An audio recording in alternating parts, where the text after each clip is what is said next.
Por eso nos acompaña hoy el doctor Andy Carrión. ¿Cómo estás? Gracias por estar con nosotros. La primera pregunta es, ¿esto sí se permitió para poder seguir investigando los casos de corrupción durante el gobierno de Pedro Castillo? Muy buenas noches, antes que nada, Augusto, y gracias por la invitación. Buenas noches, gracias por estar aquí. Bueno, es evidente que existe un doble baremo para medir circunstancias similares en el Congreso de la República, ¿no? El alcance del artículo 117 que lo han presentado en el informe implica evidentemente de que un presidente no puede ser acusado, pero han habido circunstancias en las que el anterior presidente, Pedro Castillo, se había sido habilitado para poder seguir el trámite regular después de la formulación de la acusación.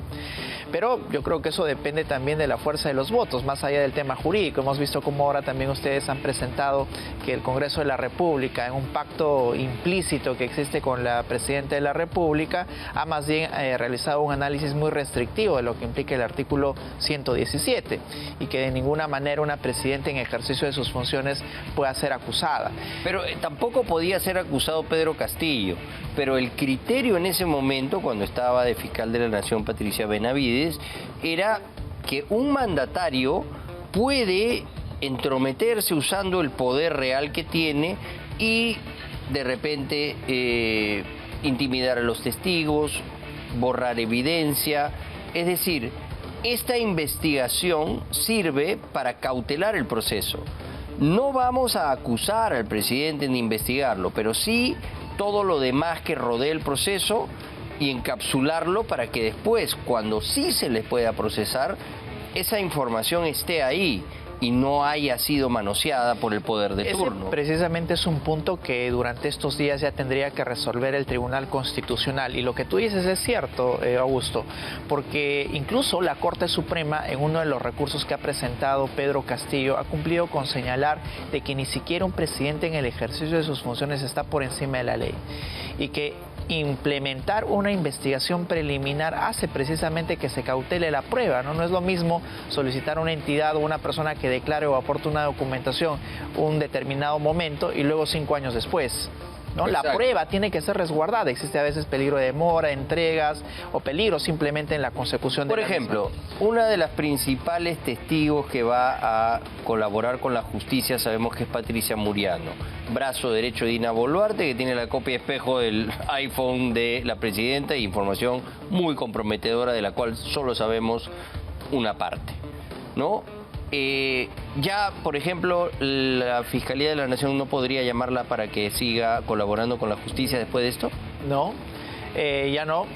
Y tendría cualquier intento de reactivación de la investigación implementarse luego de que culmine su mandato presidencial.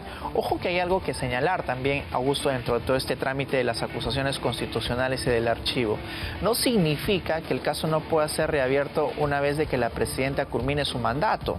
Lo que existe el día de hoy, en efecto, es un pronunciamiento por parte del Congreso de la República que archiva la acusación formulada por la Fiscalía. Ya, pues, pero el efecto que eso va a tener es, por ejemplo, a ver, vamos a hacer las comparaciones. Te hablo de Patricia Muriano, que puede ser una testigo letal, que puede entregar información que pueda llevar incluso a una vacancia presidencial.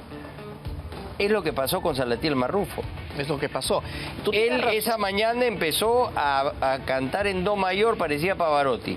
Se puso nervioso Pedro Castillo, mal asesorado, da un golpe de Estado en la tarde. No tenían los votos en el Congreso para vacarlo. Absoluto. Pero el testimonio de Salatiel Marrufo lo puso nervioso. Algo similar podría pasar con Patricia Muriano. Mi pregunta es, ¿por qué con Pedro Castillo sí? Mira, lo estamos diciendo acá en Willax, ¿ah? Y con Dina Boluarte no. Simplemente existe un doble baremo para medir... Eso es lo que no me gusta. Para medir una misma situación jurídica, pero ¿no? Tiene que ser igual para todos. Pero tiene que ser igual para todos. De hecho, cuando se implementaron las investigaciones en el gobierno de Pedro Castillo, Augusto, tú recordarás, todos aplaudían que se le investigue, incluso que pase la acusación en el Congreso de la República, a pesar del límite del 117 de la Constitución.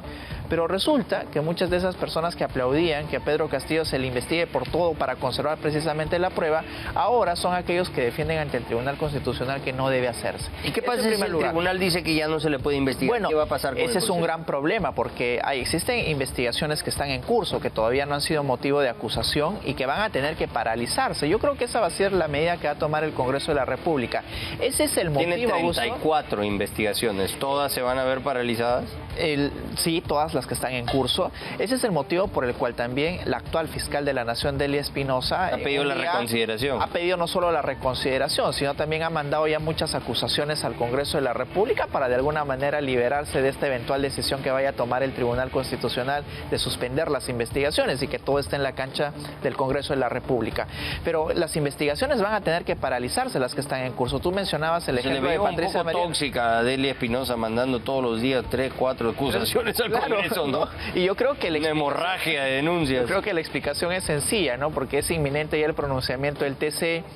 Es probable que decida suspender al menos en este gobierno las investigaciones y como la Fiscalía quiere liberarse de ellos y trasladar la responsabilidad al Congreso de la República, serán ellos quienes finalmente decidan. Políticamente eso, el efecto que va a tener sobre toda esta gente que está siendo engañada, sí, pero que tienen una percepción de que Pedro Castillo es una víctima.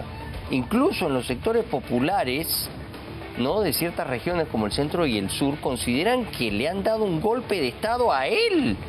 O sea, totalmente al revés de lo que sucedió. Mira, esta victimización y este tipo de acciones, políticamente, el efecto que va a tener va a favorecer a Pedro Castillo y a sus seguidores. Por supuesto. Falta que surja un caudillo, ¿no?, en el centro y sur, que diga, yo lo voy a liberar, yo lo voy a indultar, yo voy a hacer que Pedro Castillo tenga su libertad porque a él se le ha tratado injustamente, como queda claro aquí. Y de hecho ya el lagarto Martín Vizcarra está que quiere agarrar esa bandera. Y esa victimización también está aportando a esa circunstancia el propio tribunal que viene juzgándolo el día de hoy, porque tenemos a una magistrada, que es Norma Carvajal, que ya ha decidido ya en apelaciones previas de que aquí sí se configura el delito de rebelión. ¿Por qué simplemente no se aparta la jueza? ¿Por qué los demás no desean en lo absoluto que la jueza salga del proceso y que ingrese algún otro u otra que garantice en efecto un adecuado procedimiento? Y lo dejan sin excusas. Y lo dejan sin excusas y puede venir una sentencia condenatoria que no va a tener ninguna posibilidad de prosperar en su cuestionamiento, por ejemplo, constitucional, ya sea nacional o incluso en las cortes internacionales.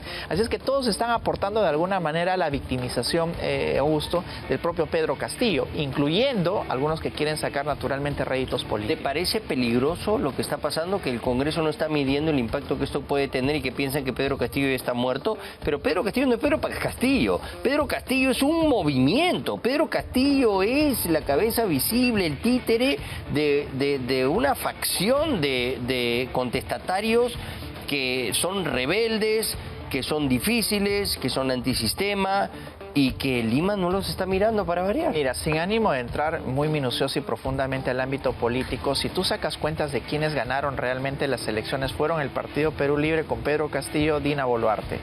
Sacaron a Pedro Castillo y no se implementó ninguna política del partido que ganó, y totalmente distanciada de esa propuesta, que felizmente fue así, Dina Boluarte más bien está ahora en el pacto con los que ahora gobiernan.